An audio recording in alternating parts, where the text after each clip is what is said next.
পাকিস্তান থেকে মিসাইল কিনছে বাংলাদেশ, ভারতের দাবি।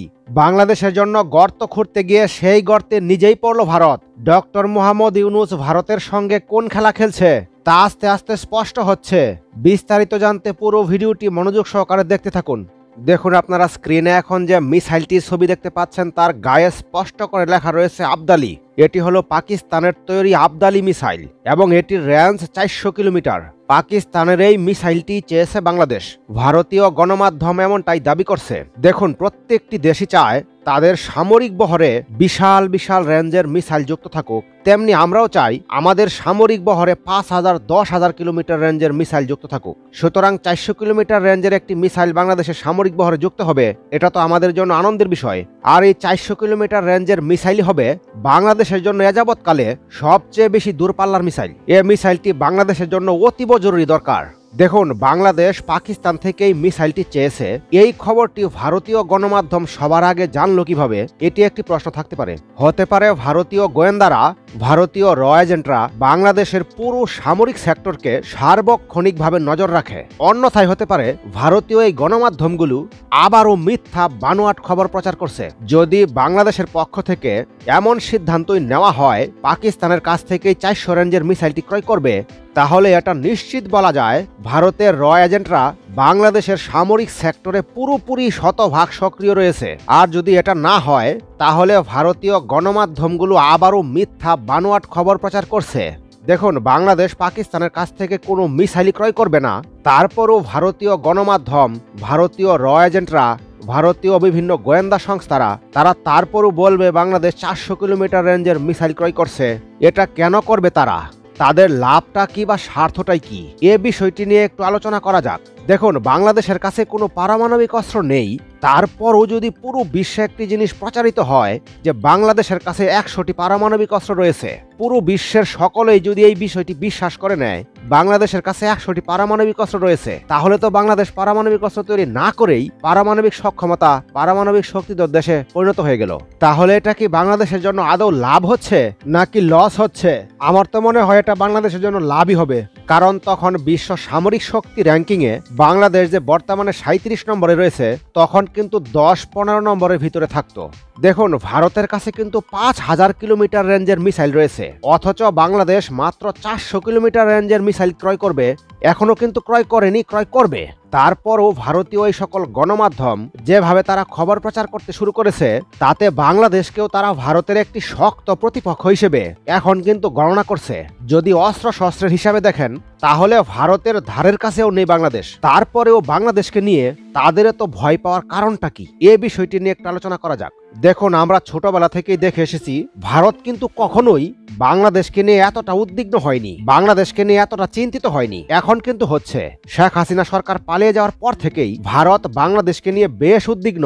ভারতীয় যত মিডিয়া রয়েছে প্রত্যেকটি মিডিয়া আপনারা দেখবেন ভারতের খবরের চাইতে বাংলাদেশকে নিয়ে তারা বেশি বেশি খবর প্রচার করছে। এখন প্রশ্ন হলো, তারা এমনটা কেন করছে? তারা কিন্তু গত 3-4 মাসে বাংলাদেশকে নিয়ে প্রতিটি মুহূর্ত, প্রতিটি মিনিট, প্রতিটি সেকেন্ড তারা কিন্তু ষড়যন্ত্র করেই চলেছে। তারা কি শেষ পর্যন্ত বাংলাদেশকে নিয়ে তাদের যে ষড়যন্ত্র, তারা যেটা চাচ্ছে শেষ পর্যন্ত কি সেটা তারা সফল করতে পারবে? বাংলাদেশকে গর্তে ফেলার জন্য তারা যে বিশাল এক গর্ত করে রেখেছে, সেই গর্তে কি আদৌ বাংলাদেশকে ফেলতে পারবে, নাকি তারাই সেই গর্তে পতিত হবে? দেখুন, ভারত এই 400 কিলোমিটার রেঞ্জের মিসাইলকেই এত ভয় পাচ্ছে। বাংলাদেশ যদি 1000 বা 2000 কিলোমিটার রেঞ্জের মিসাইল ক্রয় করে ফেলে বা নিজ দেশে তৈরি করে ফেলে, তাহলে ভারতের কতটুকু ভয় হবে এবার আপনারাই চিন্তা করে দেখুন। তারা কিন্তু আরো বলছে বাংলাদেশের সাবমেরিনে পারমাণবিক বোমাও মজুত করে রেখেছে। হয়তো কোনো এক সময় তারা বলে ফেলবে বাংলাদেশ পারমাণবিক অস্ত্র তৈরি করে ফেলেছে। দেখুন, আমরা সকলেই চাই ভারতের যদি 10টি মিসাইল থাকে তাহলে আমরা চাই 5টি প্রচার করতে। অপরদিকে ভারতের এই সকল মিডিয়া তারা কিন্তু বাংলাদেশ যদি সমরাস্ত্র নাও কিনে, তারা প্রচার করছে 10টি কিনে ফেলছে, অর্থাৎ সামরিক সক্ষমতা যা আছে তার চাইতে আরো বাড়িয়ে ফেলছে। বোকার স্বর্গে বাস না করলে কি কেউ এমনটা করতে পারে? আমরা যেখানে ভারতের সামরিক সক্ষমতা কমিয়ে কমিয়ে প্রচার করতে চাই, তারা কিন্তু বাংলাদেশের সামরিক সক্ষমতাকে আরো বাড়িয়ে বাড়িয়ে প্রচার করছে। এটা কি কোনো চালাকি নাকি বোকামি, এ বিষয়টি তারাই ভালো জানে। হয়তো তারা অজ্ঞ। পাকিস্তান থেকে 400 কিলোমিটার রেঞ্জের মিসাইল চেয়েছে বাংলাদেশ। এ খবরটা দেখা মাত্রই বাংলাদেশের মানুষের যেমন কনফিডেন্স বেড়ে যায়, তাদের আত্মবিশ্বাস বেড়ে যায়, ঠিক বিপরীতে ভারতের বুকে কিন্তু কাঁপন ধরে যায়। ভারতীয় এই সকল মিডিয়া কিন্তু ভারতের বুকেই কাঁপন ধরাচ্ছে। বোকা কাকে বলে, কত প্রকার ও কি কি। দেখুন, বাংলাদেশ এবং ভারতের মধ্যে যুদ্ধাবস্থা তৈরি হচ্ছে, আর এই সময়ে যদি তারা এরকম খবর প্রচার করে, তাহলে এতে কি হচ্ছে? তারা নিজেরাই নিজেদেরকে ভয় দেখাচ্ছে। যেহেতু মিথ্যা বানোয়াট খবর, গুজব খবর এগুলো প্রচার করা তাদের প্রতিদিনের কাজ, সুতরাং এই সময় তাদের প্রচার করার দরকার ছিল তারা নিজেরাই সমরাস্ত্র কিনছে এই দেশ থেকে ওই দেশ থেকে, বানিয়ে বানিয়ে প্রচার করার দরকার ছিল, এবং বাংলাদেশকে আরো বেশি বেশি ভয় দেখানো দরকার ছিল এভাবে। যদিও এটা ঠিক হতো না, কিন্তু উল্টো তারা বলছে বাংলাদেশ নাকি সমরাস্ত্র কিনছে এই দেশ থেকে ওই দেশ থেকে, পাকিস্তান থেকে কিনছে। তার মানে কি হলো? তারা উল্টো নিজেরাই নিজেদেরকে ভয় দেখাচ্ছে। দেখুন, গত 6 মাস আগেও বাংলাদেশে কিন্তু এরকম পরিস্থিতি ছিল না। শেখ হাসিনা ক্ষমতায় ছিল এবং ভারতের পরিস্থিতিও কিন্তু এরকম ছিল না। কিন্তু শেখ হাসিনা পালিয়ে যাওয়ার পর থেকে পুরো ভারত জুড়ে একটি অস্থিতিশীল পরিস্থিতি তৈরি হয়ে গেল। বাংলাদেশ কি এমন কলকাঠি নাড়িয়ে দিল যাতে করে ভারতের মতো বিশাল একটি দেশ পুরো অশান্ত হয়ে গেল। তাতে এটা স্পষ্ট প্রমাণিত হলো ডক্টর মোহাম্মদ ইউনূস ভারতের সঙ্গে সমরাস্ত্র দিয়ে খেলবেন না, খেলবেন মাথা খাটিয়ে।